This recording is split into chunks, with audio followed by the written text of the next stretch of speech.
Shri M Jayachandran, ഇവിടെ ഈ party സമ്മേളനത്തിന്റെ ശോഭ കെടുത്തുന്ന നടപടികൾ പിറ്റേ ദിവസം തന്നെ ഉണ്ടാകുന്നു എന്നതിനെ എങ്ങനെയാണ് പാർട്ടി കാണുന്നത്? പ്രത്യേകിച്ച് കാരാട്ട് വന്നു പറഞ്ഞ രണ്ട് വിശേഷണങ്ങളുണ്ട്. ഒന്ന്, ഇന്ത്യയിലെ ഏറ്റവും കരുത്തുറ്റ പാർട്ടി സംസ്ഥാന ഘടകം കേരളമാണ് എന്ന് പറഞ്ഞു അദ്ദേഹം. ഇന്നലെ അദ്ദേഹം ഈ സമാപന സമ്മേളനത്തിലും വളരെ ആത്മവിശ്വാസത്തോടെയും അഭിമാനത്തോടെയും പറയുകയുണ്ടായി, ഏക ശബ്ദത്തിൽ നിൽക്കുന്നു വലിയൊരു കാലത്തിന് ശേഷം കേരളത്തിലെ പാർട്ടി എന്ന്. ഈ അവകാശവാദങ്ങളെല്ലാം പൊടിഞ്ഞു എല്ലാ തരത്തിലും നിലംപൊത്തുന്ന രൂപത്തിലായിരുന്നില്ലേ ഇപ്പോൾ സംഭവിക്കുന്ന ഈ പ്രതിഷേധ പ്രതികരണങ്ങൾ, അതും നേതാക്കന്മാരുടെ ഭാഗത്ത് നിന്ന്? ഒരാൾ 52 കൊല്ലമായി ഈ പാർട്ടിയിൽ പ്രവർത്തിക്കുന്നു എന്ന് പറയുന്നു, മറ്റാൾ 27 കൊല്ലമായി സംസ്ഥാന സമിതി അംഗമാണ്. ഇവരുടെ ഭാഗത്ത് നിന്നാണ് ഈ അതൃപ്തി പുറത്തേക്ക് വരുന്നത്. ശ്രീ ജയചന്ദ്രൻ,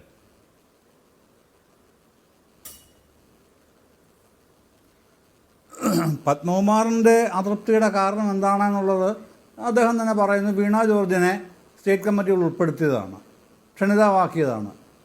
സഹിക്കേ ഉള്ളൂ. കൊതിക്കറിവ് പറഞ്ഞു തീർക്കാൻ തീരുമാനിച്ചാൽ ഇങ്ങനെ പറഞ്ഞുകൊണ്ട് നടക്കാമെന്നുള്ളതല്ലാതെ യാതൊരു പ്രയോജനവും പത്മകുമാറിന് കിട്ടാൻ പോകുന്നില്ല. അതുകൊണ്ട് രാജു എബ്രഹാം പത്മകുമാറിൻ്റെ വീട്ടിൽ ചെന്ന് അദ്ദേഹത്തെ അന്വയിപ്പിക്കാനാണ് എന്നൊക്കെ പറയാം. വേണുവിനും പറയാം, പാനലിസ്റ്റുകൾക്കും പറയാനൊന്നും കുഴപ്പമൊന്നുമില്ല. പിന്നെ രാജു എബ്രഹാമിനെ എന്തായാലും വേണു അറിയാതിരിക്കില്ലല്ലോ, അദ്ദേഹത്തിൻ്റെ രീതികളും എന്താണെന്നുള്ളത് അറിയാമല്ലോ.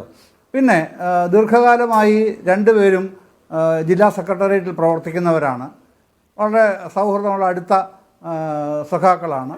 അവർ തമ്മിൽ ചില കാര്യങ്ങൾ സംസാരിക്കാൻ പോയി, അതുകൊണ്ട് ഉടനെ അനുനയിപ്പിക്കാനാണ് എന്നാണ് ഒരു വശം. പിന്നെ വേണു തന്നെ ചോദിച്ചല്ലോ, അദ്ദേഹത്തിന് നടപടിയെടുക്കാനായിട്ട് ഇവർക്ക് അധികാരമില്ല. പൂർണ്ണ അധികാരമുണ്ട്, പരിപൂർണമായും പത്തനംതിട്ട ജില്ലാ കമ്മിറ്റിക്ക് അധികാരമുണ്ട്. പക്ഷേ പിന്നെ മേൽക്കമ്മിറ്റിയുടെ അംഗീകാരം വേണം. അത് ആർക്കെതിരെയാണേലും നടപടിയെടുക്കുമ്പോൾ മേൽക്കമ്മിറ്റിയുടെ അംഗീകാരം വാങ്ങിക്കണം. അത് സംഘടനാപരമായ നടപടിക്രമത്തിൻ്റെ ഭാഗമായതുകൊണ്ടാണ്. അപ്പോൾ അത്തരത്തിലുള്ള പ്രശ്നങ്ങളൊന്നുമില്ല. കൊതിക്കറിവ് പറഞ്ഞു തീർക്കില്ല, വേറെ മാർഗമൊന്നുമില്ല പത്മകുമാറിൻ്റെ മുമ്പിൽ. ഇനി അദ്ദേഹം BJP-യിൽ പോകുമോ? ഞാൻ വിചാരിക്കുന്നില്ല അങ്ങനെ BJP-യിൽ പോകാനും മാത്രം വില കുറഞ്ഞവനാണ് പത്മകുമാർ എന്നുള്ള നേതാവെന്നുള്ളത്.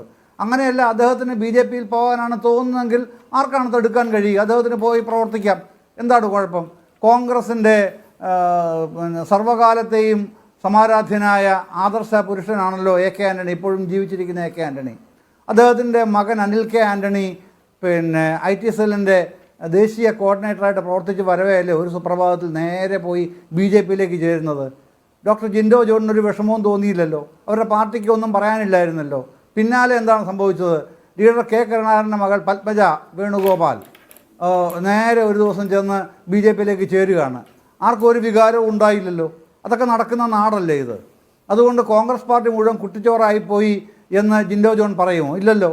അപ്പോഴും മാർക്സിസ്റ്റ് പാർട്ടിക്കല്ലേ പഴി, മാർക്സിസ്റ്റ് പാർട്ടിക്കല്ലേ കുഴപ്പം. പ്രത്യയശാസ്ത്രപരവും സംഘടനാപരമായി എന്തൊക്കെയോ ഉടഞ്ഞ് താഴെ വീഴുന്ന ശബ്ദമാണ് അദ്ദേഹം കേൾക്കുന്നത്. നന്നായിപ്പോയി.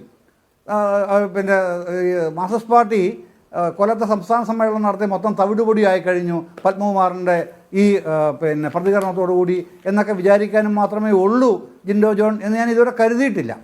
പക്ഷേ താങ്കൾ അങ്ങനെ പറയുന്നെങ്കിൽ അത് താങ്കളുടെ കാര്യം മാത്രമായിട്ട് കാണുക, പ്രേക്ഷകരും വിലയിരുത്തട്ടെ.